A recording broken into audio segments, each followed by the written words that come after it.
Hello there, you wonderful, wonderful listeners. It's just me right now. I just wanted to let you know that I did something really stupid while recording. I somehow had two mics on my end by mistake, which caused this weird echoing thing to happen in the audio. I tried my best to fix it. I think it still sounds kind of terrible. The other two, Cole and Peter, sound perfectly fine. I'm really sorry about that. I will make sure to check for that next time we record. And yeah, I hope you enjoy this episode despite that. And have a good day. The Baulder has 3 gates. One of them is like 30 years old. The second one is like 25 years old. And and the third one is a few months old. It is like 30 minutes old. That's way young for a Baulder. Yeah, it's Pebbles Gate 3. Welcome to Pebbles Gate 3. I'm Cole. And I'm laughing hysterically on the inside.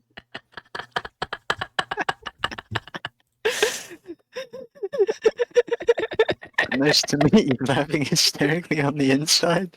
What have you done with my friend Peter? He's still here, just under the skin. That's disturbing. You know what else goes under your skin? Not mind flayers, tadpoles. Yeah, that's right. Mind Flayer tadpoles. This is about Baldur's Gate 3, the recent CRPG that was released. I forget how long ago, but it's not longer than like 6 months. I don't remember. Let me check. Get It feels like a way longer amount of time. We're a troop that's all about the right facts.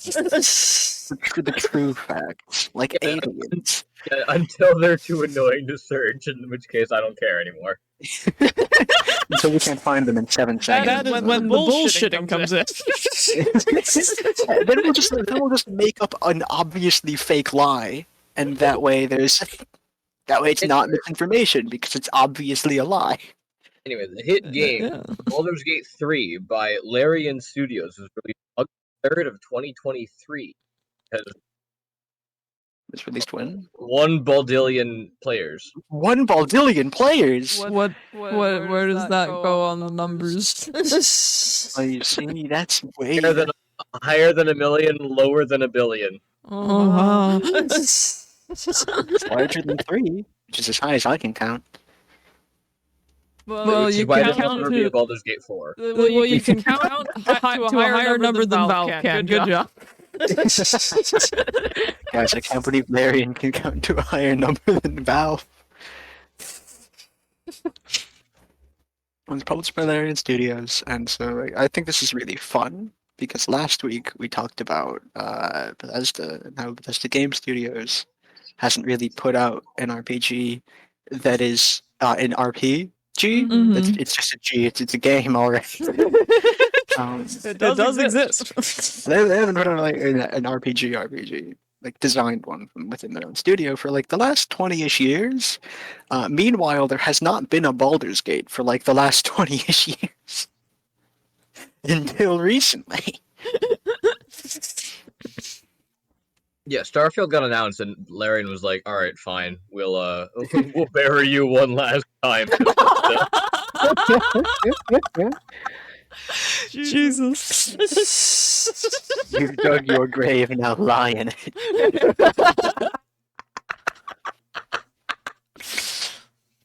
You said going to space? No, opposite direction. Help. It's very much worth noting that I very much do not believe that Bethesda is like going anywhere near bankrupt anytime soon, because they are still also a publishing studio, so they're fine. Yeah. But Larian sits in like a really interesting spot. I'm going to say this before I get into the game, because I think this is a fun little thing to cover. Mm-hmm. Which is that like Larian is sort of what I like to call a double A game studio. Kind of similar with how I think of Remedy Entertainment, actually, because like, yeah, they put out like some really fucking huge big games some of the time. Like Larian previously made Divinity 1 and 2, Divinity Original Sin, which is also a CRPG that I've heard fantastic things about. Haven't played it, but I've heard it's really good. I'm a big sucker for really any kind of CRPG and or various immersive sims. So this is really just goes like right up my brain hole, into the tadpole that got put there when I was kidnapped 3 days ago. Don't worry about it. 3 days ago? Is that a reference to Baldur's Gate 3? Yeah, it sure is. Get the cork board. We gotta draw connections. This reference has absolutely nothing to do with tadpole for you. I'll go get my giant whiteboard that sits next to my bookshelf. Yes.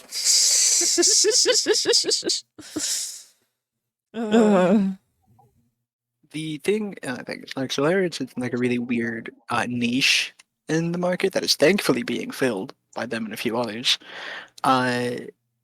Where like yeah they do put out like some really big, some really huge things, but also like they are not like cemented in the industry in the way that like I don't know. I'm just gonna pull out a random example. Like Blizzard has been for a stupid long time to the detriment of a lot of things. So like while they are kind of becoming a lot bigger, they're not still like on the scale of a AAA company. Um, they like I guess like you could technically consider Larian an independent studio. I think there is grounds for that. Um, but that's kind of weird, right? It's weird to look at Baldur's Gate 3 and be like, yeah, this is an indie game. Because it completely grinds against like the public consciousness of what an indie game is or looks like or is anything about. It's like in the middle of Yeah, exactly. the two. It's not quite an indie game and it's not quite a AAA game. It's just sort of nestled in there. So it's like a very nice place. Thinking back, I'm remembering Game Awards controversy again. Can I talk about it? It won't take long. Okay. This is what the extended cuts for. So there's a really cool game, really good game output called Dave the Diver that very much does look and feel like an indie game. But the thing is that it isn't. Especially because it was developed by a studio that has the backing of like a big $1 billion company. I do forget the name of it. Like even the like studio themselves and like the people behind the game said like, yeah, we're not an independent studio. Like we should not be elected for the award for best indie game because we're not that. They didn't win, by the way. So like the controversy kind of abated. Okay. Hang on.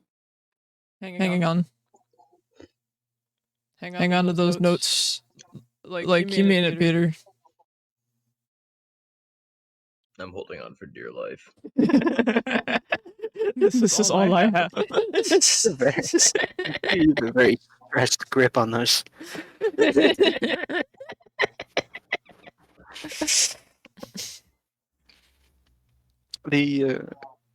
Yeah, so it's very there's a little bit of a controversy there. They didn't win the Game Award. They didn't win Best Indie Title. If I remember right, I think that went to no, that didn't go to Sea of Stars. Sea of Stars won a different thing. I think it's it's kind of hard to remember because they did kind of just fucking run through like fucking 4/5 of the awards like in like a listicle. So it's all kind of blurs together a bit. That's kind of besides the point. Anyway, that just reminded me of it. Yeah. That's that. That's all I have to say about it. Cocoon one. Cocoon one. Yes, Cocoon one. I think Sea of Stars won like best sound design or something. Yeah. I don't remember. Yeah. So they nominated a game that looked like an indie game, but it wasn't an indie game. Was nominated. Yeah, it very much looks. Yeah, Dave the Diver very much looks and kind of feels in the style of a lot of indie games that exist, but it isn't an indie game. But it got nominated for the indie But game. it got nominated because the Game Awards said that it was more about like the vibes. Yeah. No, this year was kind of a shit show in more than one way. Huh. It would upset me more if they did win. Just because then it's like you just use that as an excuse to make another big company win an award. But they didn't, so I don't know. Maybe they're just being old and stupid. Or new and Who knows? Or new and stupid. Maybe being stupid. Period. End of sentence. I don't know. Well, you know, it did win the Game Awards in like 6 different ways. Not E3. No. No, E3's dead, unfortunately. Today we're going to be talking about E3. But you know, it did win a different kind of 3 that starts with a B. It's Baldur's Gate 3. B3? And Baldur's Gate 3 does end with E3. So clearly, E3 continues to live on in Baldur's Gate. Does Baldur's Gate 3 end in E3? Okay. The gate ends in an E. Yeah, I guess, yeah, there is. No, Fair. You're right. You're right. All right. Baldur's See, Gate these are the kind of facts that we promote on this channel. The type of facts a troop would tell you. I'm not worried about any kind of law stuff for 2 reasons. One, I'm not gonna. We got nothing right now, and I think that's hilarious. But second, we're distinctly a troop. We have jester's privilege collectively. You're right. It's squatters' rights.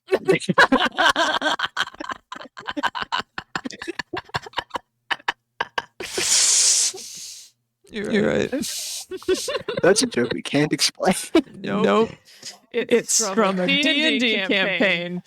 I mean, Yeah, we you could would- explain it, but we could explain it, but it would take too long. It would You take never too long. believe that the people who are about to spend like 3 hours maybe talking about Baldur's Gate 3 also play Dungeons and Dragons. Please make it 2:30 max, please. No. 4. No. I'll end the recording. Okay, but that'd be really funny. But we have a thing that Peter does at the end. I don't gotta do that. That's fine. I can just play it whenever. I can You're cut off Cole with a random sound at any moment. Okay. So Baldur's Gate 3 is the 3rd installment in the Baldur's Gate series, obviously. And it's been a long time coming in multiple ways, because the last Baldur's Gate is from like a long time ago. The last numbered one, at least, is from like a while ago. Multiple decades, at least 2. Oh well. Yeah, right? And it's then Baldur's Gate 3 was in early access for a matter of a long time. So so it's been a while. It's been a while in both ways. I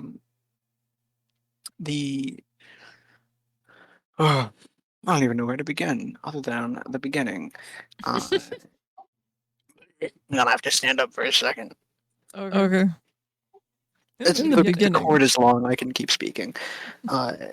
Technically, not starting at the beginning, but close enough to it. The thing is that yes, I know. Don't worry. Don't worry about it. We're starting like 5 minutes before. I mean, I'm starting technically a bit before the beginning with like character creation stuff. Like one of the things that I mentioned that was like a little personal gripe against Starfield previously was the fact that like you can choose to be non-binary in the beginning of the game, but that affects nothing in the world, and also doesn't like no one else in the world is you're just alone. in this singular identity. And that's weird and kind of really fucking isolating. Hmm. And Baldur's Gate 3, I would be remiss to say, tangentially has a similar issue where you can choose to be non-binary at the start of the game. However, there's not many. I remember there being one or two NPCs that are also. It's just that I don't. None of them are important. So it's a similar issue, but a different one altogether. I do still think that they handled it better, especially because this is getting into some lore stuff. Since Baldur's Gate 3 takes place in the Forgotten Realms, it does unfortunately also inherit a lot of some of the fucked up shit from like 40 years ago, from when the setting was being made. Um, it's gotten better over the years, but it's still not fantastic. And the thing is that of the interesting thing is that some of those have to do with gender stuff. The thing I can Whoa. think of I know, right? But the thing I can think of immediately is that in you can play as a drow, and famously in drow society and the Forgotten Realms, it is kind of like an extreme reverse patriarchal society where you have a lot of women who are like revered as like just like very important in the society. And then if you dare to have like a third son, that third son sure is executed like immediately. Having any more than two is a waste. Uh, Isn't that a matriarchy? hey, Isn't it? technically, it's you could use the term matriarchy for it. The thing is that that has different cultural connections in the Okay. real world that Gotcha. functions differently. Ah. Uh,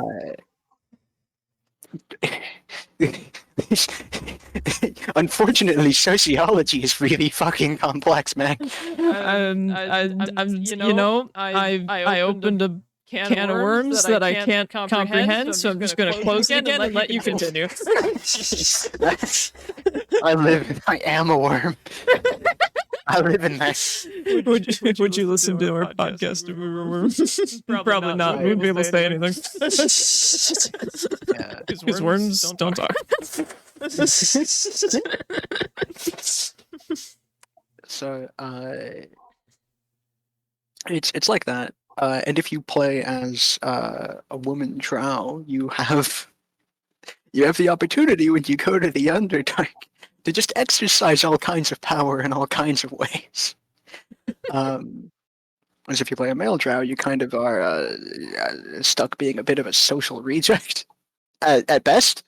Although still by other people in the Underdark, because the drow are kind of a big force of conquering in the Underdark, doing lots of enslaving down there. Slavery is extremely common in the Forgotten Realms. It's the immediate way that Wizards of the Coast tries to make sure that you know that like this civilization is bad and evil. They just make them slavers, because everyone knows that slavery is bad and wrong. Mm-hmm. Only when it's racially motivated. Kind of, especially if you earn your slaves through less bigoted means, I feel like it's perfectly fine. 100%. You really do just exist to say odd shit at random times. Yeah, a little bit.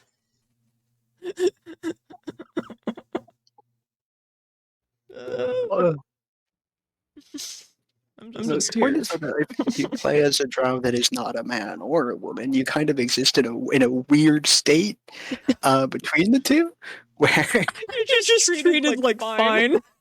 Yeah, it's not worse, just fine. That's when I played the game. Oh, I was guessing. That's basically what happened. For our listeners' clarification, I have seen nothing about this game, despite everything. All I know is that it's loosely related to D&D, which I do a lot. So loosely related is inaccurate. It is is effectively D&D as a video game. Okay. Got It it. even takes place in the Wizards of the Coast sponsored default campaign setting of the Forgotten Realms, therefore it does inherit a lot of issues logistically that I'll talk about later. For now, I'm going to talk about all the things that I really, really like about the game. Here's an example. You go through a lot of character creation stuff, and this game has become really, really famous for your character, the traits that they have actually affecting things. Much like in Dungeons and Dragons, you choose your race, class, and background, and then you do a whole bunch of like stat stuff. This game does use point buy for your stats, which I mean, that's fair, I guess. You know, you'd get a little bit of chaos if you were rolling for them, but I like dice. They should just give me the option to do that anyway. Let me roll. I need a 1 to occur. I need to have a 6 in one of these stats. The lowest I can go is 8, and that's not low enough. I need a -3 modifier to my wisdom. I need that would be a 4. I need it. You're barely conscious. Perfect. Hey, right, yeah. The everything that you do in character creation affects the game in some kind of way. Mostly in the form of like various dialogue options and having a whole lot of stuff. You get a whole lot of unique dialogue options depending on your race and your class and your background as well. Less frequently your background. Your background has more to do with like what the game gives you inspiration points for. But it does still affect things here or there. Most notably some of your beginning skills. But it is mostly your class and your subclass that affect things, and as well as your character's race. And the thing is that I really can't overstate that this does come up really frequently, but it does come up more frequently depending on the class that you choose. If you choose something like a bard, for example, you are going to get a lot of bard-specific options available to you. As well as like it's kind of the same if you play cleric, you have a lot of cleric stuff available to you, and you have even more things available to you if you're a cleric of a specific deity. Like if you're a cleric of Ilmater, for example, the guy who suffers, the suffering guy, and you as a cleric of him, you also take suffering unto yourself so that others don't have to. You might get some really specific dialogue options in some certain situations. One of them involves you can encounter a different cleric who is a cleric who worships pain and inflicts pain on others, and you can. I remember you do get some specific options as a cleric of Ilmater to be like, yeah, I'm familiar with pain, and I think it gives you a bonus to one of the roles involved in that scene. From a mutually beneficial symbiotic relationship. Yeah, basically. Where like this guy inflicts pain on you, and you receive pain as a form of worship. It's a strange situation, that's for sure. Form an immovable cleric structure. Yeah, they just grow off of each other. like entwined trees. No.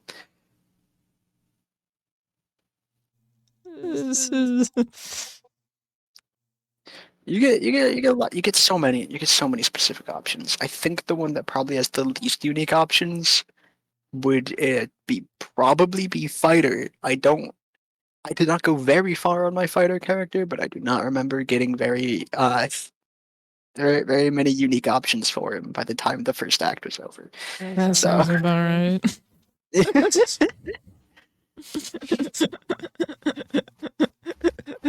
I like being fighters, though. Doesn't mean there aren't any. It just means there's not a lot.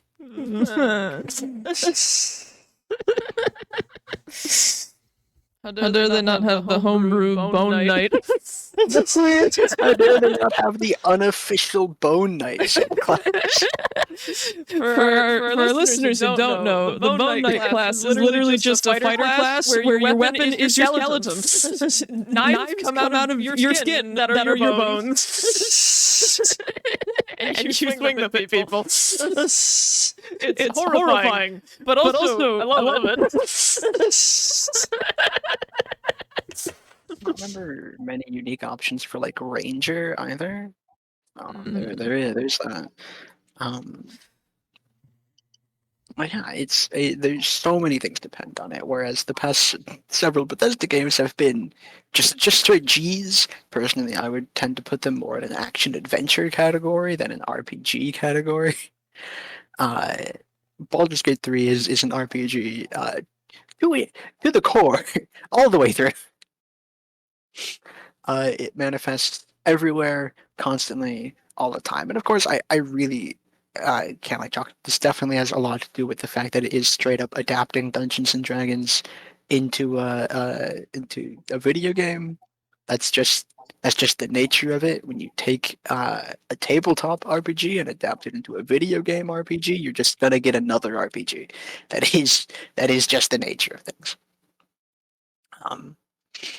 But even still, there's a lot of different ways. There's so many different things that you can do that affect a bunch of things drastically. We're going to cover the first act briefly and some of the major divergences that could happen basically within like I don't know, the first like 6 hours. It's a long game. We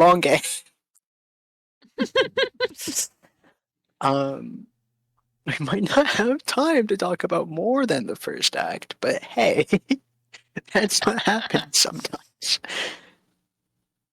If that's the case, hopefully that just incentivizes you to buy the game if you haven't already, and dedicate the next like fucking 7 months of your life to it. Exactly. As Larian intended. As Larian intended.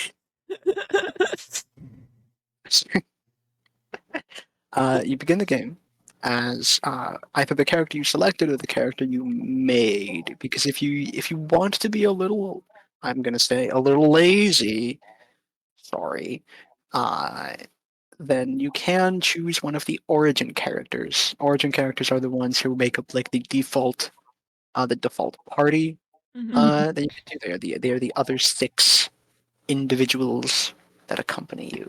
They are as follows. As you tend to meet them, you don't have to meet them in this order. It's completely possible to not do that, but you can. Otherwise, this is typically the order I'm fairly certain that people tend to meet them in. Might not be.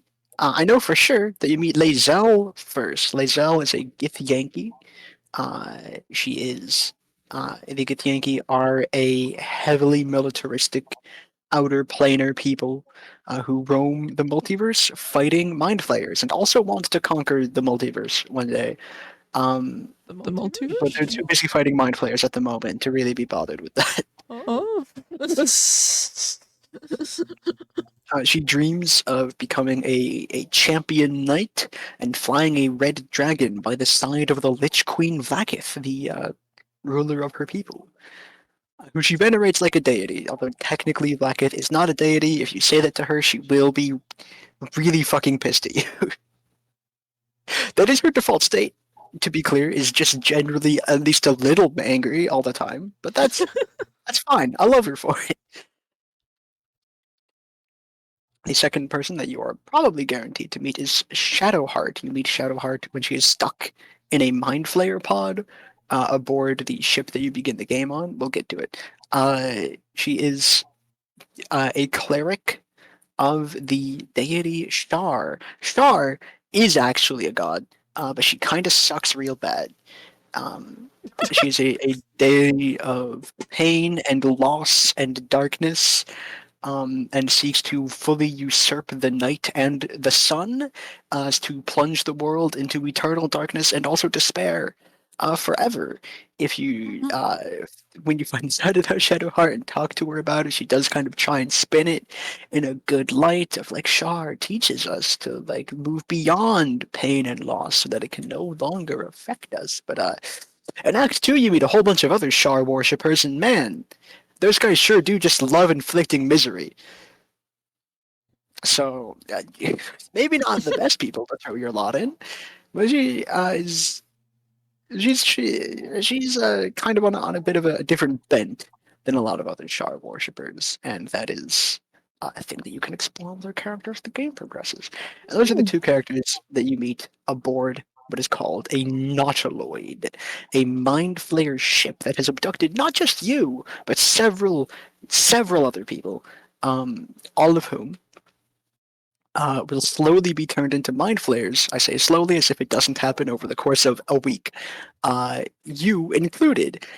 This is, of course, a fate that you wish to avoid. So, when the pod gets briefly scraped by one of the Githyanki dragon riders that are hunting it, your pod gets shaked free, and you are shook free.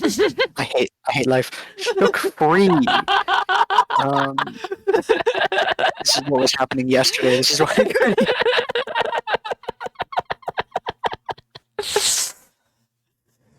It's back.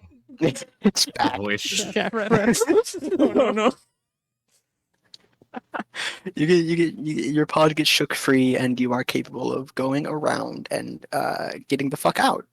Lae'zel joins you along the way. She does threaten you at first, but then your tadpole in your brain and the tadpole in her brain do a little connection to each other, and that allows you to realize that you're both in the same situation, and that maybe you can get out of it together.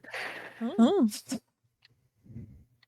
You find Shadowheart in the pod along the way, and you can free her, in which case she'll be grateful to you later, or you can not free her, in which case she'll be mad. You go through the rest of the ship, and the ship is under attack at this point, not only by Vlaakith's soldiers, but also by the denizens of Hell, of Vernus specifically. Because the Nautiloid is equipped with a transponder that allows it to shift between various planes, as the Githyanki are multidimensional creatures from the astral sea, so indeed are mind flayers. And they can just bleep throughout various dimensions at will, with the use of the transponder. And in order to try and escape Vlaakith's minions, they sure did go to hell. And so now they're also under attack by various devils and fiends. As you can imagine, this is not going well for them. So as you reach the kind of command center of the place, you do enter a brief combat with some imps, a Cambion, and a Mind Flayer who is temporarily allied to you as he thinks that you are under his thrall. Technically, the goal of this fight is to get to the transponder, but if you want, you can get a weapon that can carry you throughout a significant portion of the game by killing the Cambion, or casting Command Drop on the Cambion to get him to drop his weapon, or doing any of the other myriad of ways you can get someone to drop their weapon. It's a great sword. It does 1d4 extra fire damage. It's really nice. If you stick in this combat for like 5 turns, there's a few things that make this fight really difficult if you want to stick around and get the sword from the Cambion. First of all, you are level 1. Both your companions are level 1. It would be a difficult thing to kill an enemy that has like 150 something health, even with help from the Mind Flayer. And the Mind Flayer, after you kill the Cambion, does turn on you, and he also has a lot of health and does a lot of damage. And this combat is timed because the Nautiloid is in the process of fucking crashing. You have 15 turns to get to the transponder and turn it on. Otherwise, really bad things happen. As in, you crash and you die. Yeah. So there is that. And on top of all that, once you get 5 turns into the combat, if I remember correctly, another 2 Cambions show up. So, the game really incentivizes you to actually just go to the transponder as fast as possible. But if you want, because your choice is what matters, then you can stick around and choose to try and get some nifty gear and some items that you can sell for some nice dosh right off the bat from this motherfucker. It'll be difficult, but not impossible. And it just gets more and more difficult depending on your difficulty setting. I'm mostly talking about playing on balanced mode, but there is also casual, which is a lot easier, as well as tactician, and as of recently, honor mode. Honor mode is a thing I intend to play at some point, but it's very difficult because it's permadeath. It's permadeath mode. You also only have 1 save slot, so you can't save scum. You also can't manually load that slot, I don't think. Unless you are like coming in from the title screen, or I don't know. There's some weird stuff with the saving around it to try and ensure that you don't save scum. So it'll be God. It'll be really hard, but I'm gonna do it one day. I've done more difficult things than that. Have you finished them? Yeah. Okay. Actually, I have. Some of them. No, that actually isn't a joke. I have finished both of them. I've finished Hollow Knight, which is I consider to be at some points more difficult than Baldur's Gate 3, if only because the skills that Baldur's Gate 3 are testing are more of like it's a turn-based game, so it's like it's a different skill set than a Metroidvania. And also I've beaten Cave Story 100% like 3 different times. So yeah, I feel pretty confident that. I mean, maybe I probably can't do it because I did just say it's a fully different skill set than both of those games. But hey, it's the thought that counts. You'll impress me when you can beat Halo 2 Legendary Mode. I know the things I said are completely meaningless to you because you don't know what either of those games are. But I can assure you they were very difficult. They probably weren't as difficult as Halo Legendary. Halo 2 Legendary specifically. Source, trust Peter, you played Hollow Knight. I mean, yeah. You should know how hard Steel Soul mode is. Fuck you. I don't think you understand how hard Halo 2 Legendary is. Well, I also happen to know how much longer it took you to do Path of Pain than me. Yeah, but that's the platforming part. I never said I was good at the platforming part. Anyway. Yeah, I suppose, anyway. You get to the transponder, the Nautiloid crashes, and depending on the decisions that you made aboard the Nautiloid and how you treated Lizelle and Shadowheart, when you find them on the beach area and the surrounding environment, they will behave in various different ways towards you. Things are already diverging quite a lot. If you didn't free Shadowheart's the first person that you're very likely to find. She is just immediately on the beach a little ways up from where you landed. I do not think there's actually any like direct immediate paths that you can reach without running into her. So yeah, if you didn't free her from the pod in the Nautiloid, she will be kind of fucking really mad at you. And depending on the dialogue choices that you choose here, she can turn hostile and fight you to the death. Now, every party member does have a scroll of Revivify on them, so you can, in fact, revive her afterwards. In which case, I don't recall if she is still hostile or not afterwards. But the point is that we've already possibly lost one of 6 core party members just immediately. Oh. just instantly. And gone with Shadowheart is gone with every possible interaction that she could have had with everything in the game, which is so much. And then you go a ways up the beach, and you can run into a wide variety of different stuff here. One of them is sorry, my brain processing. You can run into a variety of party members after this point. There are two that you are that are in the area immediately around the Nautiloid that you're very likely to run into. One is Astarion, the one that God, everyone loves this man. That they do. Astarion is an elf rogue. He is also a vampire spawn, which isn't spoilers because it's extremely fucking obvious. Okay. He sure does not tell you for like the next several days, but he's not doing a good job at hiding it. Uh-huh.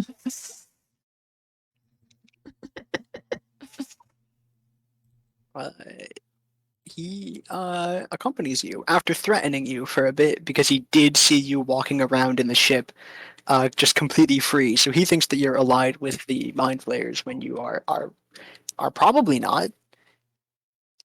Yeah, You can totally. choose to think that turning into a Mind Flayer is a good thing if you want to think that. No, I would never. All right, yeah, great. I'll just take the supreme psychic power myself then. Jeez. Why would I ever want to do that? This isn't. Yeah, I'll eat the crazy magic tadpole offered to me by a mysterious stranger. No. It's okay. I can do it if we really need it. You're a big kid now. You can eat the sentient tadpole. Yay! I'm just imagining one of those like I'm a big kid now commercials, and they're just eating fucking mind flayer tadpoles. These are fucking gross, by the way. They're shaped like what are what's the thing? Forget the thing with the horrible circular mouths. The fish. Yeah, They're kind of shaped like leeches, but that is not what I was thinking of. I know what you're talking about. about, but I don't know what it's called. Lampreys. That's what it is. Yeah, they are kind of like Yeah, fucking nightmare a lamprey together, and they also have an eyeball in their mouth as well. And they do suction onto your eye and then crawl inside your skull and nestle in your brain. They're horrific freaks of nature. Fair. The other party member that you're likely to meet in the sort of wrecked Nautiloid area is Gale of Waterdeep, who is my favorite personally. He's a pretty cool dude.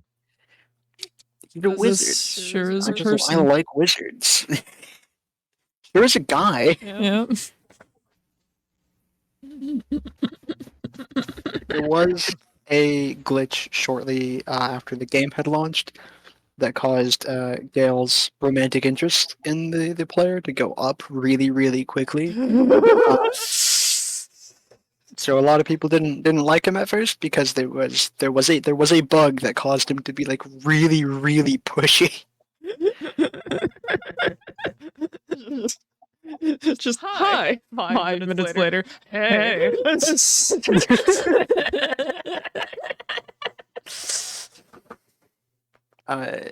Gale is a wizard. He is unfortunately cursed with a horrific affliction that causes him to want to eat various magical shoes. Shoes? Not specifically, but that is what I feed him.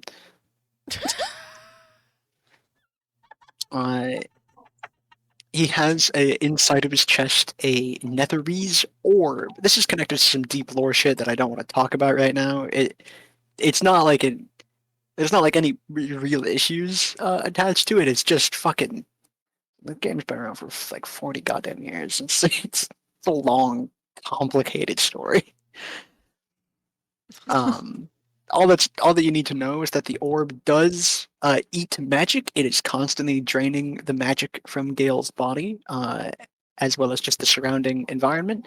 And if it doesn't get enough magic, it does explode, leveling the area of a small city in the process. So yeah, it is in your best interest to feed Gale magical items. Just it doesn't have to be any powerful ones. Just a little pithy little ones like these shoes I found. Gale can have some magic shoes as a treat. Yeah, as a little treat. It's wizard dinner. It's good for him. Yeah, generally, if you don't feed Gale magic items at least 3 times, it is only 3 times. You don't have to give him three things. Then he does get afflicted with a debuff, so it is good for him. Trust me. I know I might have been declared by our friends as a warlock druid hybrid, but I do know wizards. Trust me. Trust me, bro. I'm very trustworthy. Mm-hmm. Hey. Come on. So that's what I think about. And every time you show up on time, so trustworthy. I can trust you to be at the recording on the call. Okay, it's kind of chronically late, doesn't it?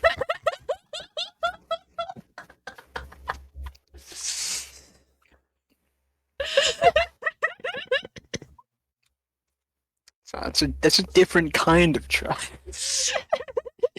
You never specified the type. You just said trust.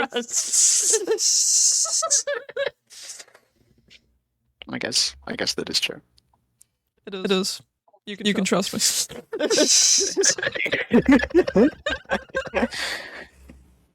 You explore the surrounding environment, and you're likely to run into several things, depending on the directions that you go in. One of the things that you're almost guaranteed to run into is a druid camp that is, speaking of druids, that is currently under siege by a whole lot of goblins, and the you are kind of immediately, the game does immediately ally you with the druids and the other people in this grove against the goblins, but nothing is stopping you from choosing to attack the people defending the grove if you want. This really is D&D the video game, huh? It does a really good job. But assuming that you do help defend the grove, you are then given access to it, where you quickly learn the plight of the situation. There's a lot of tieflings in this grove. There's a lot of devilish individuals lurking in the grove, loitering. One may say squatting even. And they're there because recently, okay, this is some brief lore stuff. An entire city was dragged by the previous archangel, now archdemon Zariel, into a place, into Avernus, where the game technically begins. And all the denizens inside were also taken into the city because Zariel wanted soldiers for her army to fight demons, because devils and demons in the Forgotten Realms are constantly at war with each other. They are two different things. Got it. The continued war that just goes on forever and ever and ever needs bodies, and so Zariel pulled a whole fucking town into hell, whole city into hell for bodies for her war. Seem upset about this. It's just kind of a bit of a fucking absurd thing to do. You would think there would be no shortage of bodies in hell because it's very, very easy to go to hell in D&D.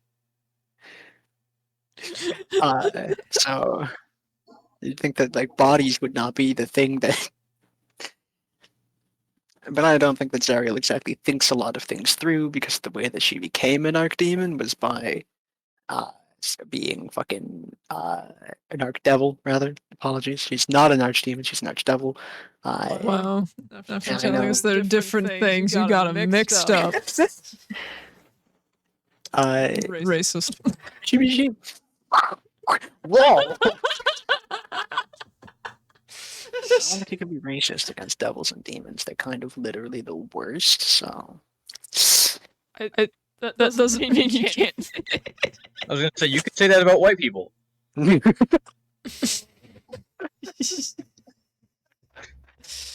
Okay.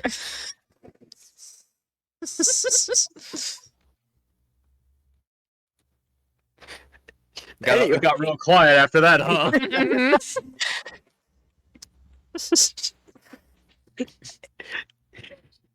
I'm just mentally recovering. You fucking flashbanged my brain. She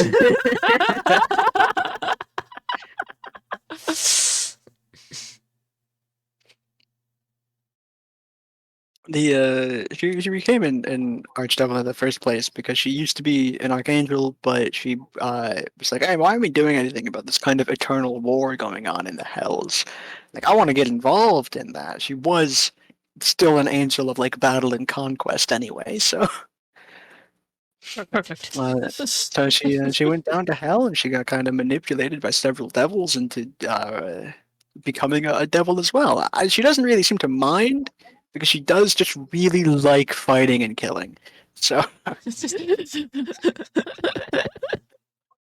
don't care what I am. All I need is violence. anyway, that city did get returned to the surface, but in the process, a lot of people. I don't remember if it got returned to the material plane or not. I don't remember, but the people did, and they were displaced massively. And so there's a group of tiefling refugees in the Druid's Grove that are seeking to get to a place, a mythical place called Baldur's Gate. 3? No, no, it is still the first Baldur's Gate that was built. Why is it Baldur's Gate 3? This is the third Baldur's Gate video game. You're telling me there aren't 3 Boulder Gates? No, I am not telling you that because that would be untruthful of me. False advertising.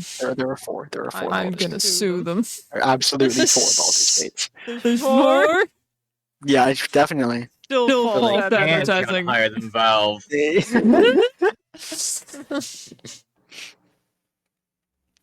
Even with the relief of Half-Life Alyx, Valve still can't count to 3. Because you might notice this, but the name Alex does not come after 2.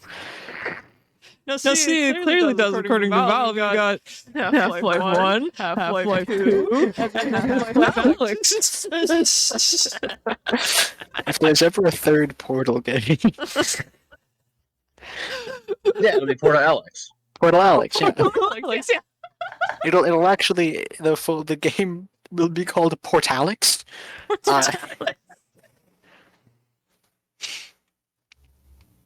Upon entering the Druid's Grove, you have the potential to get a third, fourth, fifth. I don't know. I think another party member.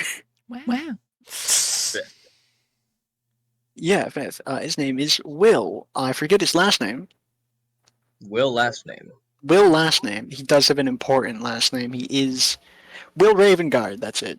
Will Ravengard is the sort of half-disowned son, or fully disowned, honestly, son of a duke within Baldur's Gate. He is also, secretly, not so secretly, a warlock, a fiend warlock with a fiendish devil patron. Ooh. He does, however, strive to be very heroic in all that he does. He's a good character who was kind of manipulated into a deal with the devil. Very classic archetypal hero, man. And how the content, how all this stuff unfolds is also like basically entirely up to you as the player of the game. Lots and lots and lots and lots and lots of things. So you learn the deal with the Druids Grove is that the Druids really want the Tieflings to leave because they are under attack by goblins, and they believe they are under attack by the goblins because the Tieflings are here. Um, for a few reasons, I think that for a few reasons, uh, none of which are, true or reliable. Come from reliable sources, but man, they sure are convinced anyway. And uh, you were given just so many options, like fucking immediately. One of them is, of course, that you're given pretty quickly here, is to by way of the sort of pseudo leader of the tiefling refugees, is to just like just kill the current temporary leader of the grove. Just kill her, and also like a whole lot of druids, I guess. But like we don't really have another choice here. Like we need the resources to continue on the road to Baldur's Gate. We got it. We the roads have to be safe, and if the druids want to kick the tieflings out, and they're preparing to kick the tieflings out, because they're doing a rite called the Rite of Thorns, which will fully close the grove to all outsiders permanently, forever, which seems like a fucking overkill, but Just burn down the grove. that is also an option. What? Are you telling me that I can commit arson and mass deforestation at the same time? Well, I mean, it doesn't really change the landscape, but you can destroy the grove. Can I specifically burn it down? There is fire involved.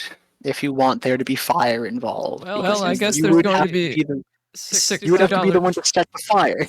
Well, then I guess there's going to be $60 out of my debit cards. What you fucking care about is the ability to be an arsonist? I should have told you that sooner.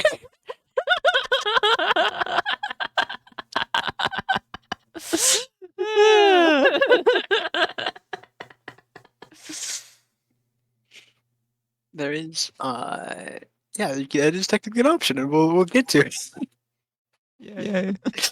Because after learning the situation in the grove, it is, at least at this point in time, eminently kind of fucking unsolvable, at least in like any way that benefits the most amount of parties. Because the current sort of like acting leader of the grove is only the acting leader of the grove, because the actual arch druid in charge of the grove went to the camp of goblins to try and figure out why they are being so much more hostile recently, and he has not come back. But the temporary leader has taken a much more extremely hostile stance to the tieflings in the meantime. One might call it racially motivated. It is. One might call it that. I said one might call it that. I'm leaving it open to interpretation. Get open to interpretation. It's not like spelled out in plain text that she just really fucking hates tieflings. Allegedly. And she hates tieflings so much that she's willing to murder a child. Oh. Yeah, see, when you first get here, if you depending on which, I'm going down the route that is tangentially similar to the one that I took, but I will be talking about various other things that you can do shortly thereafter. So you get spoken to by the kind of leader of the Tiefling refugees, and he's like, "Hey, can you go talk to the current lady in charge and like try and talk some sense into her? Because like we can't leave while the goblins are still like ravaging the fucking roads. They'll kill us all. Like we would not be able to defend ourselves like that." So you get there. It's like he thinks that the druid that the druids will listen to you, because you did just help save the grove. Like you are significantly more capable than most of the other people there. Even at level 1 or 2, you could be level 2 by this point. By the way, that's fully possible. Wow. I know, right? You get there. And so I think that because you just help save the grove a little bit. So like, I think they'll talk to you, in a more um balanced manner. This is not the case. You get there and you find out that you go to the center of the grove. You're allowed into the center of the grove first of all, but then uh, you find that the current leader, Korga, she is interrogating a child who stole a piece of a ceremonial item, a ceremonial idol that is allowing the druids to perform the Rite of Thorns. Uh, and she doesn't want that to happen. So this kid stole it, and she is about to murder this small child using a with her pet viper. Uh, so you know, perfectly sane and reasonable response. Yeah. Makes perfect Like, sense to me. Can step in here to try and save the child, and depending on the numerous dialogue options that you have to make here, you can save her. You may have to make a persuasion check, or a deception check, or an intimidation check, or something. There are several different options here, and there's some, if you choose like specific ones, you actually don't have to make a check at all. There are ones that will be unique to you if you're playing a druid in this situation that you can choose. That'll give you advantage, possibly. If you're playing a tiefling, she doesn't trust you whatsoever. So yeah, there's that. I just imagine this. I just imagine this in a D&D setting where it's just like roll persuasion to convince her to not kill the child. You just hear the dice rolling. It's like, I got a -1. What was that get me? I got a -1. She kills the child in front of you. And then blames you for it. It's your fault. You can also just murder the child right in front of you, depending on exactly what happens here. What if I kill her first? Well, then she doesn't murder the child, but then also the majority of the grove turns hostile. So That's dumb. I can dagger him. I mean, yeah, I guess if you do want to fight, like, Why would the grove 20 become druids? hostile to you when you're clearly in the right? Because they kind of they're kind of filled with this thing called blind obedience to whoever's in charge. Skill issue. I mean, yeah. There is yeah, but anyway, I in my playthrough I managed to save the kid without murder, and then went outside the druid camp to try and find other solutions, specifically to go to the goblin camp to find what the fuck happens to the actual leader of the druids, and hopefully he's still alive so that he can smooth this situation over. Yeah, he is alive, but a lot of other things happen along the way. Notably, you get a proposed deal with a devil who offers to help you find a way to deal with the tadpole in your skull. It's worth noting that at this point in time, you have very likely long rested at least once or twice, meaning that like a few days have passed.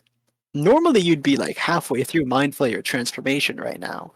You'd have horrific tentacles sprouting from your mouth, and you wouldn't be able to speak anymore, and your skin would be falling off your body, and your bones would be distending inside you, and your organs would be turning to mush. So radiation poisoning.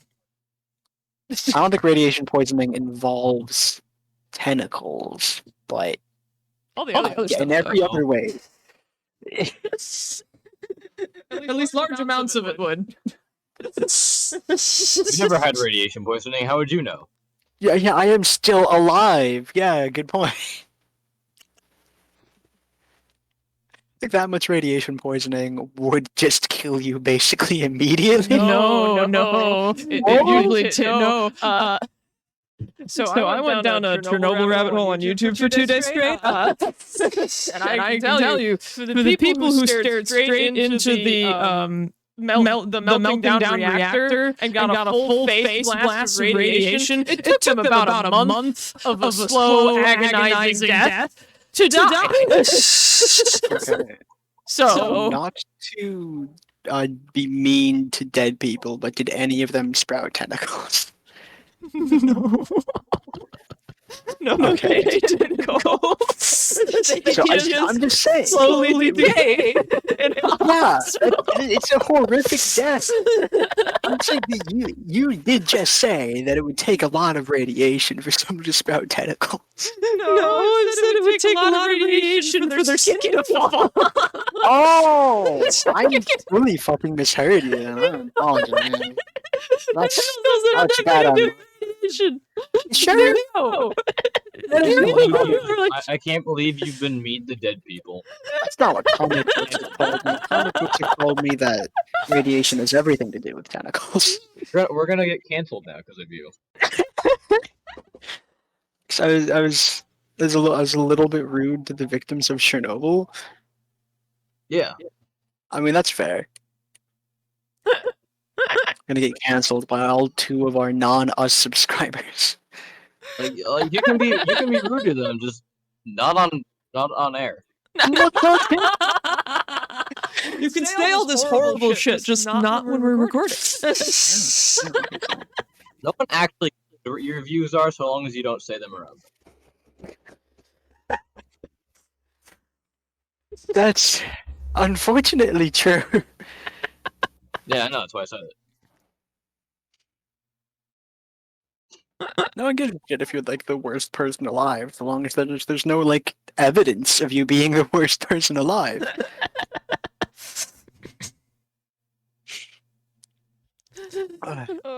You get a deal proposed to you by a real bona fide devil, and man, oh man, he is good at manipulating people. I'll give you that. A variety of responses from your colleagues at this point. Your possible up to 5 colleagues at this point in time.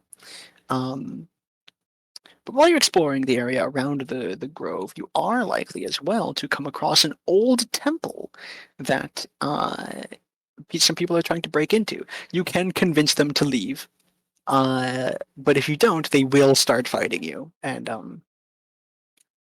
they will start fighting you. You can't. It's worth noting the entire time as well. Excuse me. You do have the option to turn on.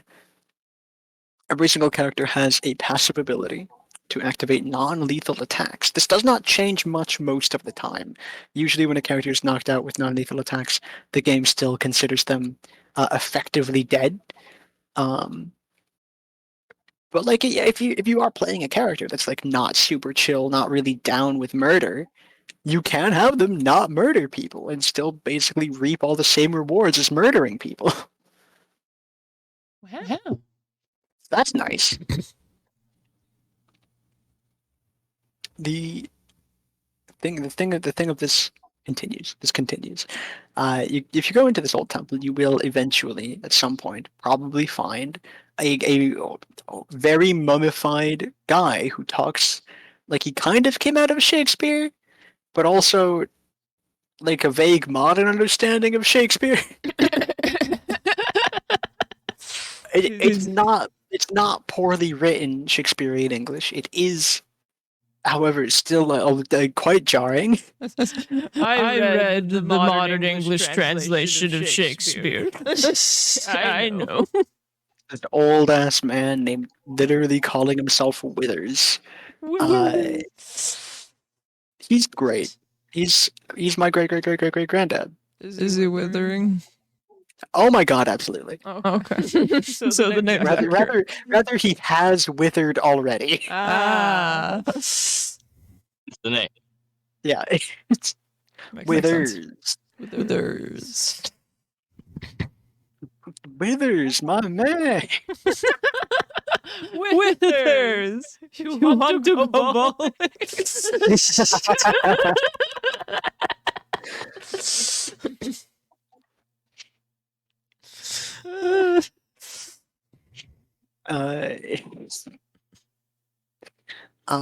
Yeah, Withers offers a few fun little things. He joins your party at the base camp that you can form, and he offers a few unique services.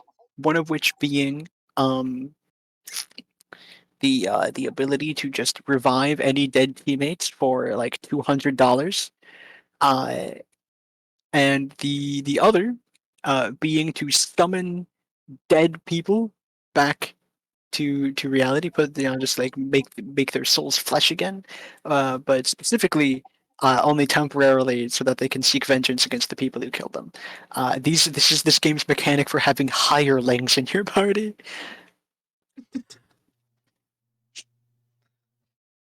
Yeah, in case you need someone with like a specific build, but you don't want to respec any of your actual party members.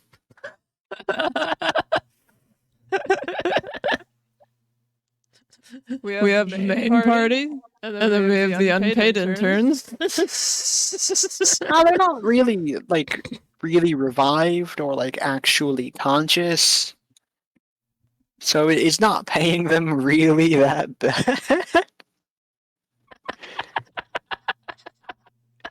It's just like a flesh muppet.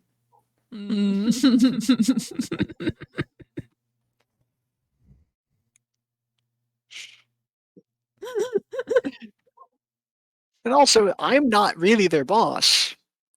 Withers is, sort of. Like, it's his responsibility to pay them.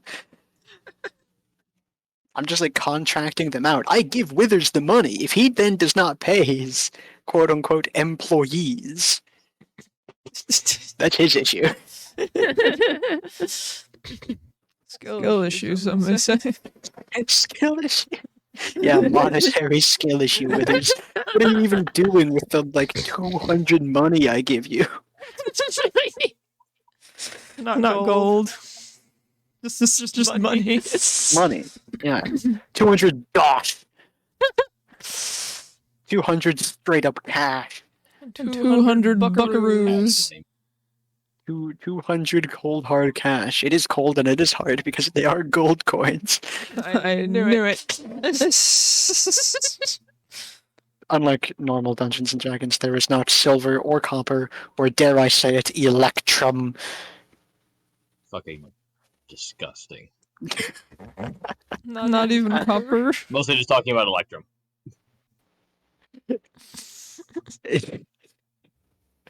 Banned topic, electrum. You just don't like fractions. I fucking love fractions. You take that back.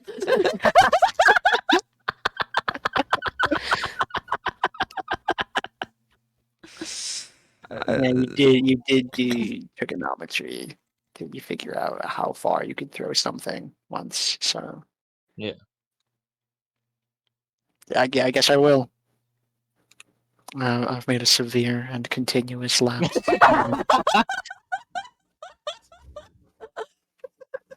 We gotta call out post for cold being red knuckles. This is the cold apology video.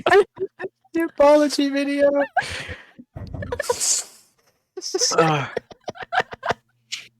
Anyway, on the way to the goblin camp. On the way to the goblin camp, you find an old town that the goblins have taken over. This is the fun thing. Depending on a whole lot of things, you could possibly make the goblins believe that you're actually on their side. Specifically, if you're playing a drow, you can the goblins will just believe that you're on their side regardless, because the army that they've gathered has a lot of drow in it. And drow are like the commanders, typically, of this army. So they just think that you're kind of in charge. Oh, heck yeah. But if you're playing most anything else, you will have to like make a few checks to make them think that you are just a part of them. Otherwise, you can fight, just like a fucking giant town full of goblins. No biggie. I can take him. Probably not, man. There's so many. Hunt them all. There's so many. Kick them all into oblivion. I really want you to get this game now because you can totally punch them all. I don't think you can throw them, but the shove action in this game is actually a shove bonus action. I fucking love the shove action. I love the shove action. I can shove them all into oblivion. Cole, remember that time we had to restart the boss fight because I wouldn't stop it? Yeah, there's a boss fight. And Peter won by shoving it, but like if you shove an enemy into a bottomless pit, and they die, you don't get the loot off their body. So I really wanted to actually kill it's a hag. The enemy was a hag. Mystical fey creature who's a horrific fucking being. I wanted the stuff. She wouldn't give me the stuff. Also, we went there a little too early anyway, and so we couldn't win the fight to the end. So we did just shove her in the hole again. Sounds like the answer to me. I want to fight later in the game by causing an explosion next to a man, which shoved him into a pit of lava, and then he burned to death.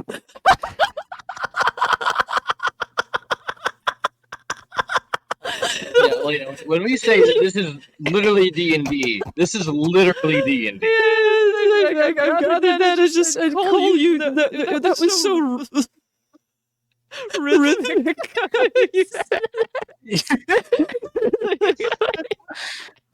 The closest I'll ever get to speaking in fucking iambic pentameter. Alright, so, Cole, we're gonna have to, start a music channel now with you. Alina's the one who has like actual singing training.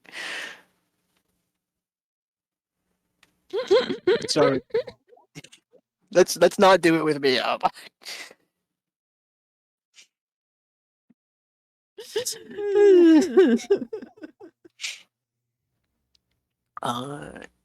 so that happens. There's a few quests that you can pick up here. One of them involves a little snurf nibbling man, a little deep gnome man, gnome from the Underdark. He is doing stuff here, a variety of things even. It's kind of unimportant right now, so we'll come back to it. Maybe. There's a lot in Act 1. There's a lot in the entire game, but there's also a whole lot in Act 1. And so I'm really just trying to cover the broad strokes so we can talk about the big ways that things diverge, depending on the choices that you make and who you are, who your character is. You go through this area, and the next area immediately after is two places that you can choose to go to, really. You can go into a little swampy area, whereupon you will find, lo and behold, a woman pretending to be a woman. What? I realized halfway through my sentence that I actually was saying something. She looks like a woman. She is also a woman, but she is also a hag. Breaking news. Woman disguised herself as another woman. Woman was woman the whole time?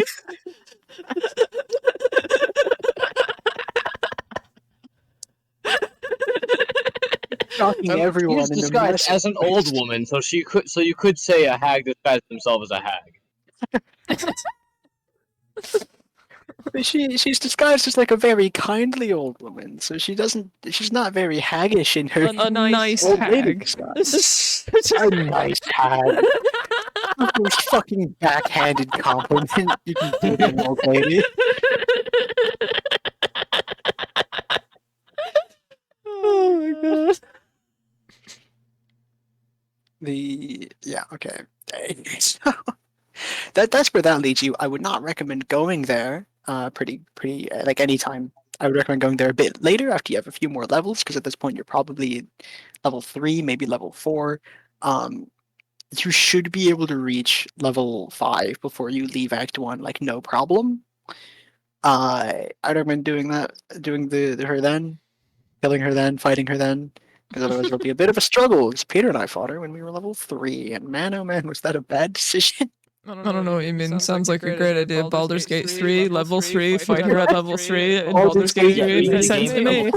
play the whole game only at level 3 with 3 party members. Yeah. I should make an achievement for that.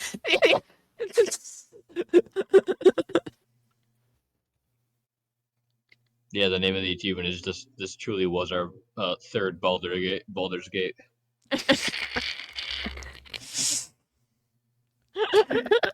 And the other direction does take you to the Goblin Camp, and there's so many things in the Goblin Camp. This is where the biggest major diversion of Act 1 can happen, because you can choose to side with the goblins. If you want, you can totally do that.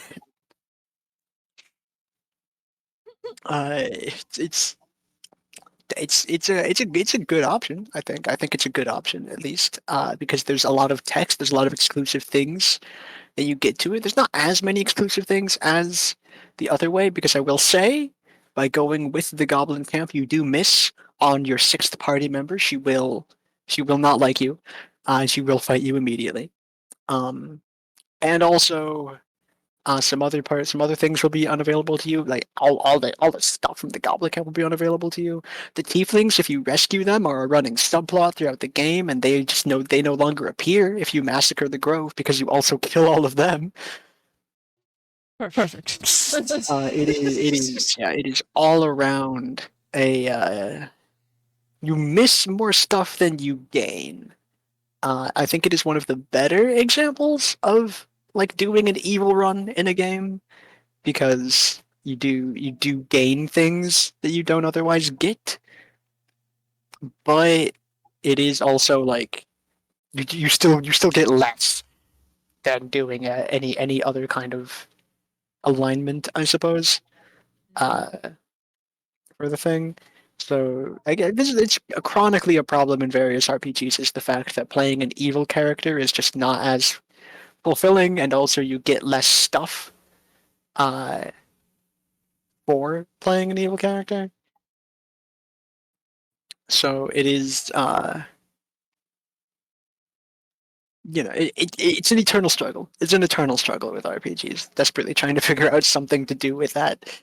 Because generally speaking, a lot of the time when people play RPGs and they get attached to the characters, they don't want to be like a horrific evil person to them. Uh, but like the choice has to be there, and that choice has to feel like an actual decision that matters. And that's really fucking hard to do. I do think Baldur's Gate 3 really does strike a better balance of it than most other things. It's far from perfect, but it's a lot better than, like, trying to think of an example that won't get people really fucking angry, and there are none, so I'm just not going to say anything. But it's really better than most other RPGs. But you should say it anyway. I should say it anyway. It's a lot better than going pure Renegade in Mass Effect there. Oh, yeah, that will get all. Just angry. Yeah. Listen, Renegade in Mass Effect has a lot of really cool moments. Unfortunately, also, it feels bad to play. Especially in ME1, because most of Renegade there is just being a dick. Most of Renegade and ME1 is being a fucking human supremacist and being racist to aliens the whole time. That's what I said. I thought I would be more specific for people who haven't played Mass Effect. I'm still confused.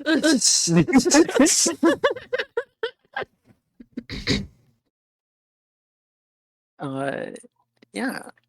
So you can side with the goblins at this point in time. That will cost you your 6th party member. It will cost you a other potential party member that you can get in the future as well. It destroys a whole subplot existing, but you do get a different sixth party member out of it. So But like, I want to punt them all.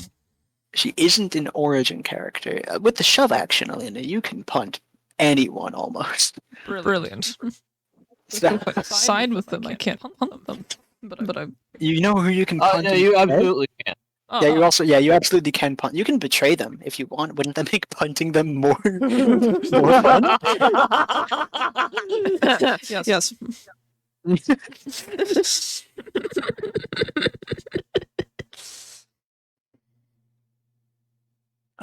Most of the ways that you get into the Goblin Camp is by pretending to be aligned with them anyway, so... That is if you want all the things in the Goblin Camp. I believe now, with the current update, there is an alternate way to get that alternate sixth party member. Because, listen, that sixth party member does have a really, really good redemption arc. But, the thing is, though, that you can't access that redemption arc unless you side with the goblins and destroy the entire grove and kill all the tieflings. So it was kind of like too big of a cost for just an additional party member who isn't even on like the game cover art. I don't want you on my team. You're not even on the cover art.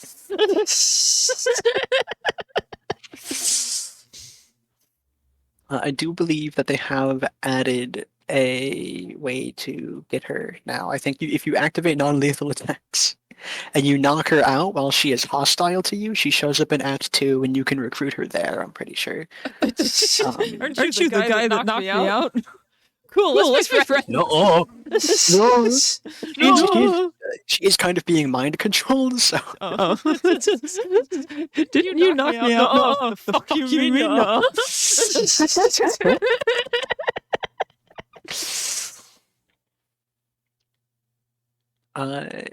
There's a few things that you can there's a few things more that you can do before you decide to support the goblins or the tieflings. And that is in the swamp area, there's a few things that you can investigate, and you can find that the current temporary leader of the druids is cavorting with a different... Hang on, I have to sneeze. It went away. Shit. It will come back later. Yeah, absolutely. It'll sneak up on me, and there'll just be a sneeze in the recording. That's fine. As long as you don't like blast out the eardrums of our. Hey, I'll try. You're not a father yet. You can't do that. No. Everyone knows that if you aren't a dad, you can't sneeze with the power of 13 fucking megatons of sound. Yes, I said megatons. It is so powerful it can be measured like that. Wait. So if my mom's the one who sneezes really loud in my family, what does that mean? That makes her a mom dad. What? Honorary father figure. Honorary dad. She can claim that title if she wants. I don't know if she wants. Okay. But she doesn't have to. Yeah, no one's forcing her. No. I was wondering where the logic would go with that. If you have a dad sneeze and you aren't a dad, as in like you don't have kids or you're just not a man, you can still claim the title of dad by having a dad sneeze or dad cough. I guess that makes me a dad. Congratulations.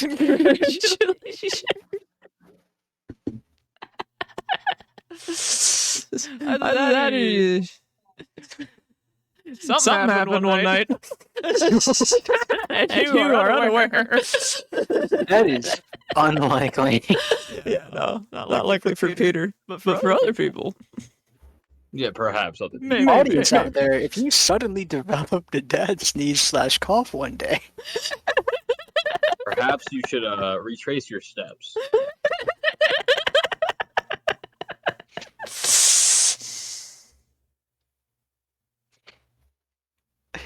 there's a few other places that you can go. Healy, the other parts of the swamp, to find out that the temporary leader of the druids has been cavorting with a different druidic circle that is just very evil. So that's fun. And also, there's the mountain pass area, or the area immediately before the mountain pass, that you can explore. And here's where you find a whole lot of things, including, but not limited to, uh, a whole lot of gnolls. Gnolls are fucked up hyena men. In fact, you watch a gnoll be born right in front of your eyes. Do you want to hear how gnolls are born? A little bit. Um. It's Morbid. not a normal process. Okay. So see, all gnolls are cursed by the devil slash deity Yinogu, uh, who drives them all to madness immediately from the moment of conception. Gnolls are born when a hyena, a normal hyena, it gets really drunk on blood, uh, goes fucking insane, and then from out of its body, while it is still alive, crawls a gnoll, just fully formed from the flesh sack that was once this hyena. So that's fun. That's fun. That's how they work. You literally watch one explode out of a hyena in a shower of gore and viscera. You have a very interesting definition of fun. Yeah, this does not change my or the fact that gnolls are still my favorite of the CR2 enemies that can be dangerous if wizards will give them higher CR enemies. The other one. Other ones, I think you mean goblins, kobolds. That's the main trio. True, true. There are other like orcs. These gnolls are really dangerous. Yeah, they can be. Wizards refuses to give them fucking stat blocks to reflect. I just realized I forgot to mention I mean, they're something backed really by important. backed and conceived by the fucking primal demon of hunger and insatiable hunger, Yeah, that is the thing they're driven insane by. and they are capped at CR2. The fuck? Yeah, My level 3 characters are like only slightly quaking in their boots. These gnolls are really fucking scary, honestly. They're pretty difficult enemies. I also just realized I forgot to mention something really important, which is after the crash site, way back after the thing first crashes, you can find Lae'zel pretty quickly again. She's in a different place. She's being kind of held captive by two tieflings who don't think that she's a friendly face because she's not friendly. She's actively hostile to basically everybody. But she does still. You don't understand. It's not that I hate you, it's that I hate everyone.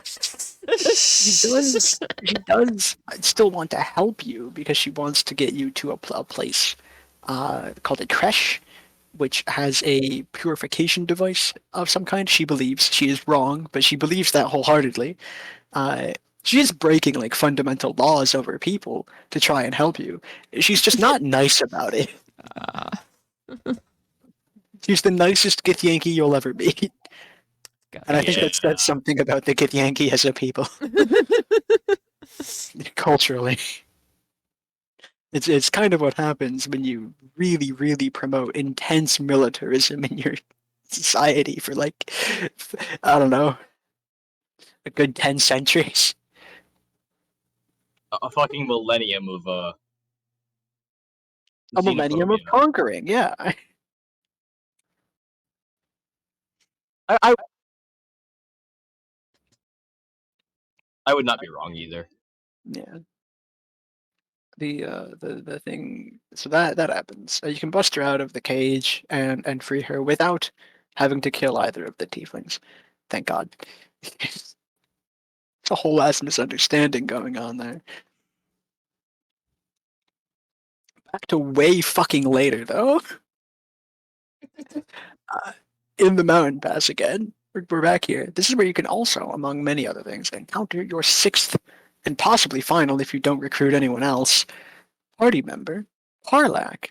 Karlach is a tiefling herself, and she's actively being hunted currently by Will because his patron has lied to him and named her as a devil in the service of Zariel instead of a tiefling that was previously in the service of Zariel against her will.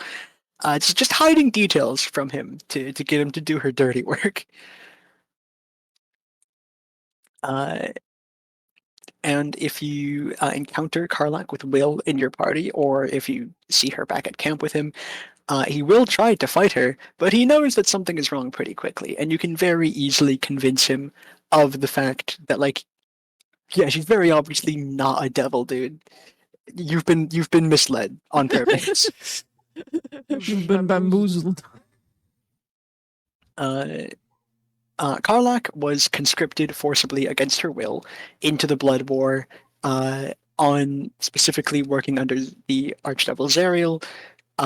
She was specifically sold to Zariel when she was, I think, when she was like a teenager. She's been in Avernus for years and hated every minute of it. But she was and is really good at murder. So she's a valuable, valuable party member. And very Yes. importantly, her her heart has been replaced with an infernal engine, and it is slowly killing her. Oh. So that's just wonderful. Her entire plotline is about trying to find ways to fix the engine fully so that it doesn't kill her and explode. Um, it ends sadly. It does not necessarily end with her dying. It's just that the engine literally cannot be fixed in a way that will allow her to be on the material plane. So she has to go back to Avernus, or die. The recently added epilogue does spell hope for her, however, so that's very nice. There were other parts of her quest line that were probably supposed to have her be able to exist in the material plane indefinitely for at least as long as her life would be, but unfortunately, most of it was cut due to time, so we're now stuck with this bittersweet ending instead. Darn. Which honestly, I'm fine with. It's still very poetic, I think. It's very nice. And sometimes things are tragic, and that doesn't make them worse. That's true.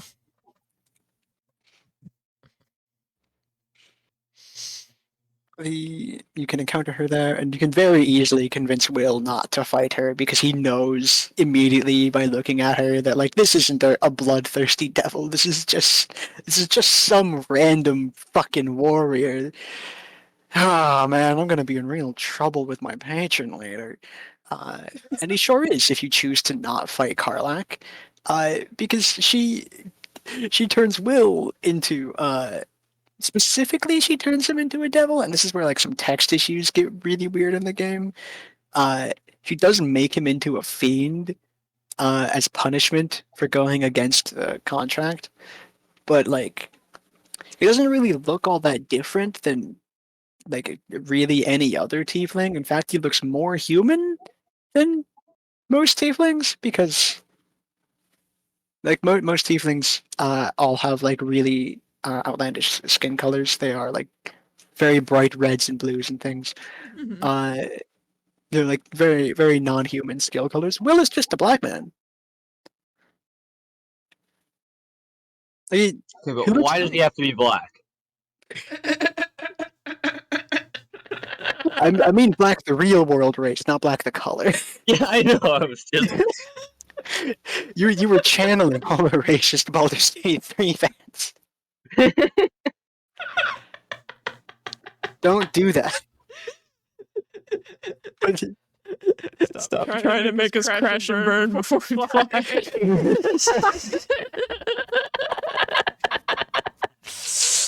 summoning cancel culture. Don't. I want none of it. But that question does actually have an answer, and that just is, first of all, he just is. But second of all, it goes into the more interesting thing, I think, about it all, is the fact that all of these origin characters that become your party members were originally Magic the Gathering cards. What? because Wizards of the Coast and also Hasbro, uh, Hasbro owns Wizards of the Coast and Magic the Gathering, and so they've released several Magic the Gathering cards and decks and themes and whatever that have to do with the Forgotten Realms and other Dungeons and Dragons properties.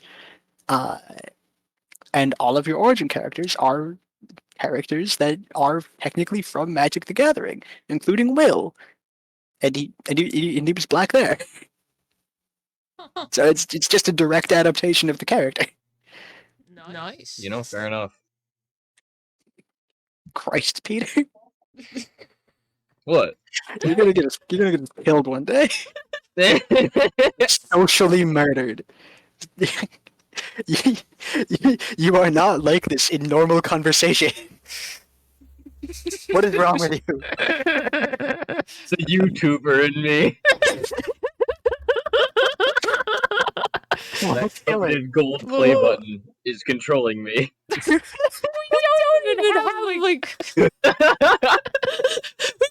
subscribers, 2 of which we know personally, 1 of which is me.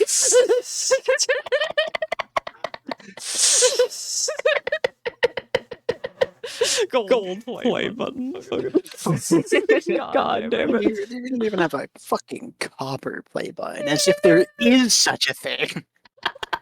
Give me like a little keychain thing. It's like, here, he's made it. Good job, I guess. It's the YouTuber in you. God. People What call do me you a do? disruptive influence. I call it having that YouTuber in me. Kill the YouTuber in yourself. That can be arranged. I was gonna say become more of a podcaster, but honestly, lots of podcasts have similar issues to lots of other YouTube channels. So it's almost like there's an overlap between them. No. YouTubers making podcasts? Never heard of it. That never happened. No. Markiplier has a podcast? No. He only has an OnlyFans. The point here is that I don't quite get the conception around Will becoming a fiend, because he does still look. He just has horns now. Maybe his feet turned into hooves. I don't remember, but he mostly just has horns. He still looks like a human man with that one exception. I feel like he has a complex about it because he doesn't. I mean, obviously, if your appearance drastically changes against your will, you're gonna have a complex about it. Against your will? Will? Is that a Will? will reference? Will Ravenguard reference detected? Well, you're never gonna believe this, but yes. I knew it. Then what continues to occur afterwards. The few other things that you can do in the area. This also relates to Will. Is that there is a fancy house that is burning. It's on fire by the time that you get there. It's been set on fire by some people who are a part of the cult that the goblins are a part of. It's referred to as the cult of the Absolute. Weird. Anyway, the place is burning, and someone that Will knows is in there. So you can have him. You can have it. This is a fun moment here. You're ordered by the guard captain here to help kick the door down. Help get the door down because there's debris on the other side that's blocked it, and you can. If you have Will in your party at the moment, you can turn to him and be like, "Well, you heard her. Will, help kick the door down." And he does just fully kick the door in with a kick. Nice. He gets inspiration for that, actually. That's really funny. This is where you find out that Will's dad has been kidnapped by the cult of the Absolute. No. So that sucks for him. That's most of the things that are kind of important that you can do in the the areas around Act 1. So let's get into a lot of the ways that things can just wildly fucking change. Oh god, there's so many. First of all, you can lose a lot of party members really easily. If you first, I always say you can lose Shadowheart. You can lose Lae'zel if you choose to be confrontational in a way that she doesn't like. Lae'zel really likes it when you are confrontational with her, because that's just how she works. She's mean to you, and she appreciates it when you are mean back. But if you are if you are mean in ways that don't click with her necessarily, she can choose to fight you. So that's another one down. One may say even biting some dust. Thanks. That means a lot to me. I try. I hope you can feel my judgmental stare there. Through the confused caricature, you can feel judging. He may look like he's looking at the notes, but he's looking directly at you. I'm looking straight into your soul. I didn't know my soul was on that piece of paper.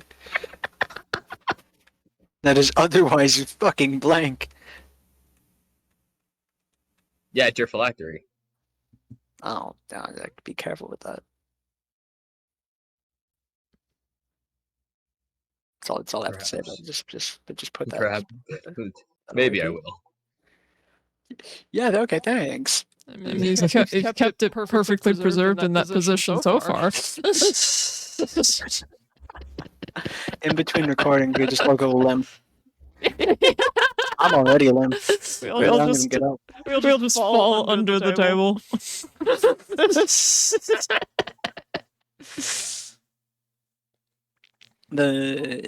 So that can change immediately. If you just start killing people the moment you get to the goblin camp, you sure can just fight Will right off the bat. Just end his life. Earlier, while you're still like exploring the crashed ship area, you can get into a fight with Astarion because he does threaten your life, and you can choose to just start fighting him about it. So there goes another one. And the way that Gale shows up partway stuck in a wall, because as he was falling, he found like a magical transportation rock, and he tried to connect to it with his magic, and he kind of fucked up the process because he was falling out of the fucking sky. You can pull him out. Yeah. You can pull him out, or you can just leave him there, and he'll die eventually. Or you can like push him back in. I actually don't. Or if you're playing the Dark Urge, you can cut his arm off. Yeah, I have not been mentioning the Dark Urge because the Dark Urge changes a lot. But yeah, you actually bite his arm off. Ah. But yeah, the Dark Urge is quite disturbed. You can bite off Gale's arm, and he just is in there forever. You really can just leave him there, and he just dies eventually with no one to help him. And then when it comes to Karlach, well, if you've already killed Will by going against the Druid's Grove, she's going to be really mad at you for massacring the Tieflings. So she'll just start fighting you immediately, and then congratulations, you've now killed all 6 origin characters. Congratulations, you're probably going to be like alone for the rest of the game, with the exception of the character that you get access to by killing the Druid's Grove. Her name is Minthara. She is a drow, and she's fun to have around. What if I kill her also? Well, then she's dead. On going into Act 2, you will have just yourself. Brilliant. Just how I like it. I only go alone. I only go alone. But in order to ensure that I go alone, I kill anyone who could possibly be a friend to me.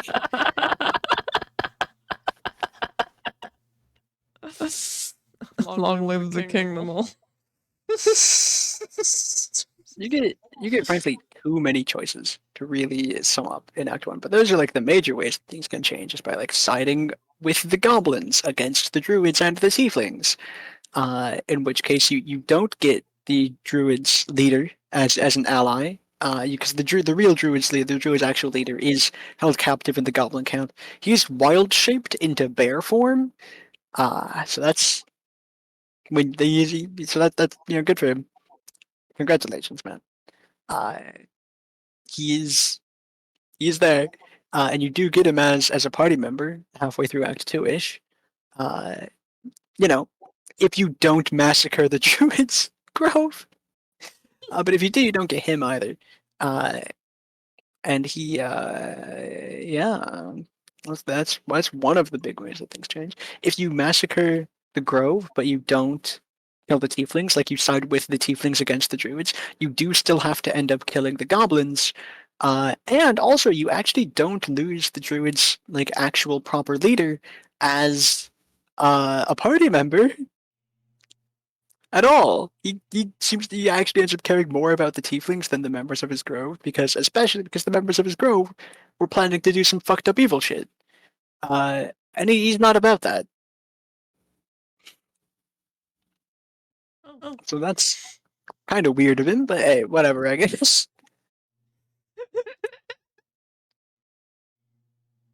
He doesn't even seem to mourn them. Wow. I guess he has been alive for a good few hundred years at this point, so I don't think death phases him anymore.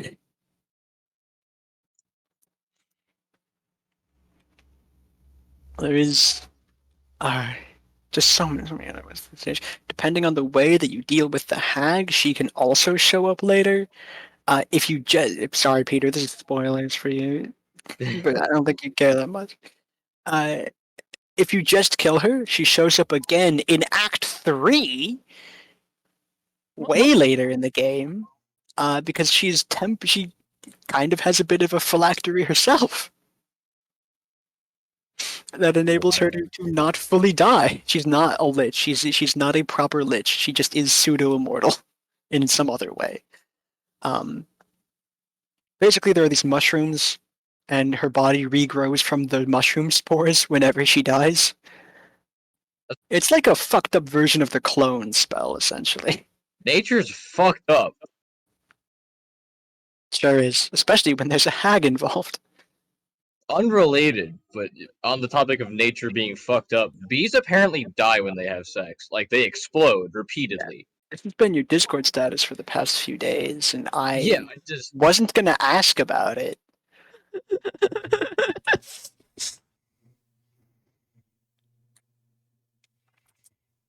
Yeah, having a good day, Fucked extended up. cut viewers.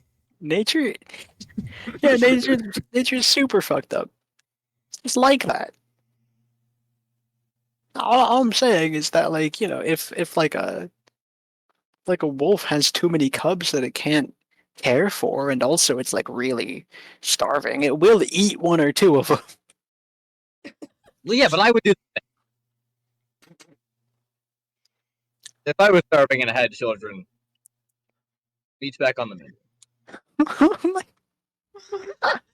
You resort to cannibalism too easily. You don't resort to it easily enough.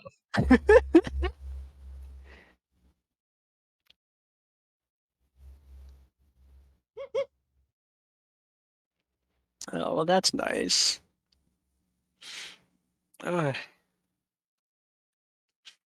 Yeah, this is a small amount of the changes that can occur in Act 1, and each of these changes causes more changes in Acts 2 and 3. It's a big old domino effect, because at the end of the day, what Baldur's Gate 3 really, really cares about is who the character that you're playing is. It even cares about this to the extent that if you choose to play as an origin character, you get a fundamentally different story, because you are now playing as one of the characters that you would otherwise just have in your party. Right? like if you choose to play as Gale, Gale has a friend that is a Tressum. A Tressum is it's a cat with wings, basically. And if you choose to play as Gale on the first night that you long rest, his Tressum friend Tara shows up to comfort him and also make sure that he's eating like anything at all because he's kind of in like a major depressive slump. But hey, that's how wizarding goes. I don't know if I want to be a wizard. Playing as Astarion has him dream a nightmare about the vampire lord that turned him and tortured him for the last 200 years. Karlach actually has the most amount of voiced lines if you choose to play as her. Most of the other origin characters remain silent as you're playing them, but Karlach still has a pretty decent amount of voiced lines, and you get like unique narration about how her infernal engine feels. Like the game fully changes quite significantly if you choose to play as an origin character, and the one with the most amount of changes is none other than the Dark Urge. The Dark Urge is an origin character that is fully customizable, unlike the other 6 who are all sort of locked into their own stuff that you can't change. The Dark Urge is fully customizable in every single way, in the same way that creating a custom character is. And it changes just basically most things that happen to an extent. The Dark Urge is filled with a horrific, indescribable urge to murder and kill, and also eat people, and sometimes have sex with corpses. Thoroughly disturbed individual. Yes. This is quite. But also wakes up a full fucking amnesiac, and so you don't know why you have this urge, or what's up with it, or anything about yourself. The only thing that you do know, as it's spelled in the opening narration, is that you need to resist this urge. Although you can also choose to fully cave into it, and you do become really, really, really powerful by doing that. It does come at the cost of your like soul, essentially, and also like I guess your morality. But Who needs that? playing a D&D character is you kind of end up being in a lot of morally gray areas anyway, because you're doing a lot of murder. I don't think that most people know about the non-lethal option. You kill a lot of people, and not all of them deserve it. Non-lethal? What's that? All I know is murder. I was going to say all I know is punt. Oh, that too.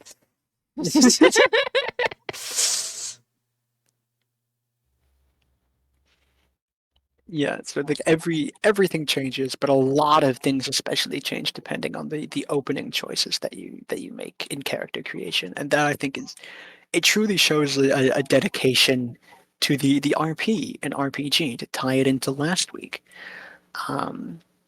where it is where Bethesda does not care about who your character is. That is all Larian cares about. To the point where the very first words that you hear in Baldur's Gate 3 are the words, "Who are you?" And then the very catchy opening theme begins. It's really good. That's not, and there are, however, a variety of issues that Baldur's Gate 3 has in its setting that it has inherited from being set in the Forgotten Realms. And the biggest of them all is really just the sheer abundance of fantasy racism that exists. There's so much. There's so much all over the place. If you're playing a tiefling, prepare to get racist at. If you're racist at. If you're playing a drow, prepare to get racisted at. If you're playing a Githyanki, if you're playing a half drow, same deal. If but from both sides of the fence this time.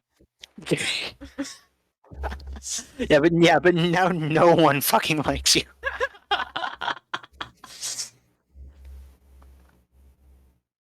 there's so much fantasy racism in this game, and that's because there's so much fantasy racism in the Forgotten Realms. And like, yeah, the point is made repeatedly that yes, more often than not, or basically every single time, the fantasy racists are bad. Uh, the only time they're not like immediately evil is, I would say, Lae'zel, but she's mean to everybody. So I don't know if that really. I mean, I think it does kind of count. She hates everyone from the material plane. Uh, she gets better. Is all I can say about that. Minthara also is kind of in a similar way because she is still a drow. So even when you break the kind of mind control that she's under, she was still born and raised in drow society, and she still is a bit of a supremacist.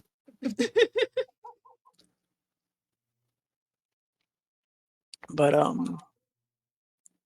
yeah, yeah. I don't really have a lot more to speak to on the issue. It's just an issue that exists, and there's not an easy way of solving it because like the Forgotten Realms is like basically 40 years old almost, if it isn't already. Um, and so a lot of these elements are like fully just baked into the setting. There is not really a way to easily remove them or a way to make them softer. They're fully there, and there's like choosing to not adapt them, you end up with leaving a lot out. Choosing to adapt them, you end up with a game full of fantasy racism. Woo! So it's kind of a lose-lose situation. You're damned if you do, and you're damned if you don't, because these fucking concepts are so incredibly baked in to the setting that taking them out, you lose so much because so many peoples in the Forgotten Realms are defined by the fact that they think they are the best ever to exist, and like you end up losing a lot of flavor when that is removed, and it sucks also that so much of the flavor is just fantasy racism. I still think Baldur's Gate 3 is a really good game. I still think it's a great role-playing experience. It just also has this inexorable issue that can't really be solved. Yeah.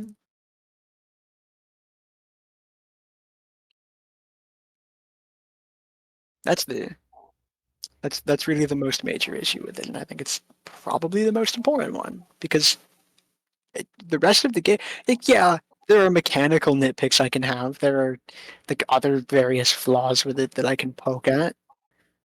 But unlike last week's examples, I don't really feel the need to actually because I feel like most people who were like at least into the game as much as I am, not to brag or anything.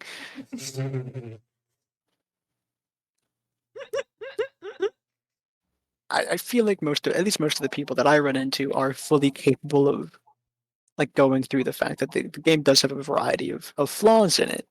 Um, but most of them are a lot smaller things. There's no like massive overarching problems, like the fact that there's no role playing in the role playing game. There's plenty of role playing in this role playing game. You mean there's role playing in the role playing game? Yeah, they put role playing in my role playing game. That's crazy. Why would they put role playing in your role playing game? I don't know. That's basically most of the things I have to say about Baldur's Gate 3 that can be put into a single episode. Without like we need to talk about Baldur's Gate 3. We're really just going to be like doing a full on the game. Yeah. There's just, I don't know. I could definitely fill like probably 4 more hours with stuff, but We don't need to though. don't have That's the the thing. you also don't have the time. Oh yeah, we definitely don't have the time, but like I don't see much point in it, to be honest. It isn't super necessary. The point has gotten across that like the game cares about who you are to a very very incredible extent, and it's just it's very well done. We can like faff for half an hour if you want more to cut out, or for the How long have extended we cut. been here? About like 2 hours. That's good enough, I think. Yeah, 2 hours 9 minutes. That's what we got. Well, I hope about 9 of those minutes are at least 9 of those minutes are faff. I hope. Probably, yeah. There's quite a bit of faff in the beginning. That's true. Yeah. Which say it's 9. It's 9 minutes. All right. Nothing else. We're all good. Yeah, I think- I think we're all good. I don't Alright. have anything else really that's super important to say. All right then. Peter, do your thing. Oh right, yeah, I forgot I have a job here. Yeah, I'm just gonna make funny jokes sometimes. You really whiffed twice this fucking episode, so. That's the sound of me throwing Peter into the pit.